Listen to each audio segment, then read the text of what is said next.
మల్లికార్జున రెడ్డి సాక్షి chief court అండి. మీరు Congress BJP ఒకటే, వాటి మధ్యలో ఒక ఫెవికాల్ బాండ్ ఉందని చెప్తున్నారు. ఈ మధ్యలో సీఎం రోడ్ షోలో ఒక కామెంట్ చేశారు.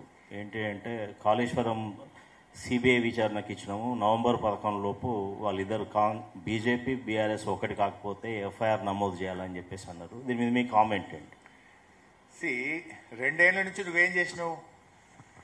నువ్వు ఎన్డీఎస్ఏ ఎంక్వైరీ అన్నావు, విజిలెన్స్ ఎంక్వైరీ అన్నావు, ఘోష్ కమిషన్ అన్నావు, ఏసీబీ అన్నావు, రకరకాలు పెట్టి 2 ఏళ్ల నుంచి వేధించినావు. ఎక్కడన్నా ఒక చిన్న తప్పు దొరకబట్టినావా? ఇప్పుడు నయా నాటకం సిబిఐ పెట్టినావు. అసలు నిన్ను కదా ఓట్ ఫర్ నోట్ కేసులో ఇప్పటిదాకా నువ్వు స్టే తెచ్చుకొని నువ్వు ఈరోజు కోర్టును అడ్డం పెట్టుకొని ప్రాసిక్యూషన్ జరగకుండా ముందుకు పోతున్నావు. నీ మీద ఈడీ కేసు ఉంది, ఓట్ ఫర్ నోట్ కేసు. 5 ఏళ్ల కింద నీ మీద ఓట్ ఫర్ నోట్లో ఈడీ కేసు అయితే ఇప్పటిదాకా ఈడీని ఎందుకు అరెస్ట్ చేస్తలేదు? నీకు బీజేపీతో సంబంధం ఉంది కనుకనే నువ్వు ఇలాంటి మాటలు మాట్లాడుతున్నావు. నిన్ను ఈడీ ఎందుకు అరెస్ట్ చేయలేదు ఇప్పటిదాకా? ఓట్ ఫర్ నోట్ కేసులో నీ మీద ఈడీలో ఎఫ్ఐఆర్ ఉంది. Why ED is not arrested Revanth Reddy? They should answer both Kishan Reddy and Revanth. Rahul గారు. Sir, Rahul from the fire. Sir, ఈ ఎలక్షన్స్ లో కాంగ్రెస్ అరాచకాలు మితిమీరిపోయినాయని మీరు చెప్తున్నారు. 2023లో ఇదే పరిస్థితిలో అది ఫోన్ ట్యాపింగ్ ద్వారా జరిగిన అరాచకాల కంటే ఎక్కువ ఇవి. ఎందుకంటే అప్పుడు రేవంత్ రెడ్డి లీడర్స్ లైక్ రేవంత్ రెడ్డి, బండి సంజయ్ ఫోన్లు వాళ్ళ ఫ్యామిలీ మెంబర్స్ ఫోన్లే ట్యాప్ అయినాయి. అవి ఇన్వెస్టిగేషన్ ఏజెన్సీస్ రిపోర్ట్స్ లోనే తేలింది సార్. అది ఏం తేలలేదు. ఇదంతా కూడా రేవంత్ రెడ్డి ప్రభుత్వం చేస్తున్న ఆరోపణ. ఇప్పుడు అది కోర్టులో ఉంది, న్యాయస్థానంలో ఉంది. నిజంగా జరిగితే బయట పెట్టు, యాక్షన్ తీసుకో. Who is stopping you?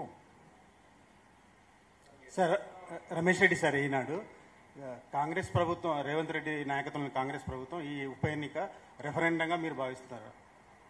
నిన్ననే మా కేటీఆర్ గారు ఈ ప్రశ్నకు ఆన్సర్ ఇచ్చారు కదా. నమస్తే సార్. సార్, గత ప్రభుత్వం, మీ ఆర్గనైజేషన్ పేరు, మీ పేరు చెప్పండి. నా పేరు Bhumeshwar, Andhra Prabha deputy bureau chief. గత ప్రభుత్వంలో తుమ్మిడిహట్టి నిర్మించాలని మీరు ప్రయత్నం చేసినా మహారాష్ట్ర ప్రభుత్వం అంగీకరించలేదు. ప్రస్తుత ప్రభుత్వం 150 మీటర్ల ఎత్తుతో తుమ్మిడిహట్టి నిర్మిస్తాం, సుందిళ్లకు నీటిని తరలిస్తామని చెప్తున్నది. సాధ్యం అవుతుందా? Good question. ఇప్పుడు ఇలా మీ దాంట్లో 2 ఆన్సర్లు ఉన్నాయి. తమ్మిడిహట్టి దగ్గర 150లో కడతాము అంటున్నారు.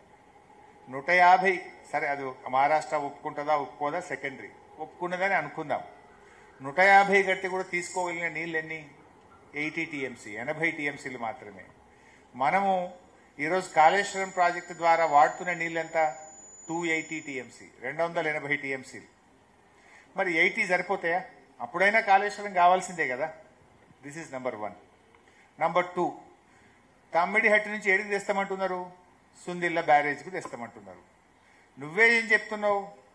ఈ బ్యారేజీలన్నీ కూడా కూలిపోతాయి, ఇది టెక్నాలజీ బాగలేదు, ఇదంతా అవినీతి జరిగింది అంటున్నావు. మరి సుందిళ్ళ బ్యారేజ్కు నువ్వు నీళ్లు తెస్తున్నావు అంటే, when Sundilla barrage intact, then Annaram ఉన్నట్టే, మేడిగడ్డ ఉన్నట్టే కదా. What's the problem? ఇదంతా నువ్వు రాజకీయం చేస్తున్నట్టు. ఎప్పుడైతే సుందిళ్ళ బ్యారేజ్కు నీళ్లు తెస్తున్నావు అంటే సుందిళ్ళ బ్యారేజ్ వాడతావు, సుందిళ్ళ బ్యారేజ్ దగ్గర బీఆర్ఎస్ ప్రభుత్వం కట్టిన లిఫ్ట్ను వాడి ఎల్లంపల్లికి నీళ్లు తెస్తావు.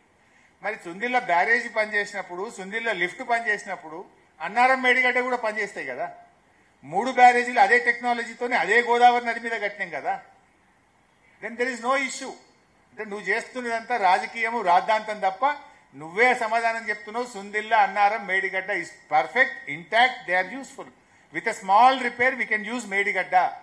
కొద్దిపాటి డబ్బులతో చేసే అవకాశం ఉండగా కేవలం ఫాల్స్ ప్రిస్టేజ్ తోని ఇప్పుడు మళ్ళీ 25,000 కోట్లు ఖర్చు పెట్టి సుందిళ్ళకి తెస్తున్నావు. What is the use? 25,000 కోట్లు పెడితే కూడా గదే 80 టీఎంసీలే వస్తాయి. నీకు ఆ 80 కూడా ఇప్పుడు ఆ 80తో పాటు ఇంకో 200 కలిపి 280 టీఎంసీలు మేడిగడ్డ నుంచి తీసుకోవచ్చు కదా. మరి 25,000 కోట్లు ఎందుకు దండగా చేస్తున్నావు?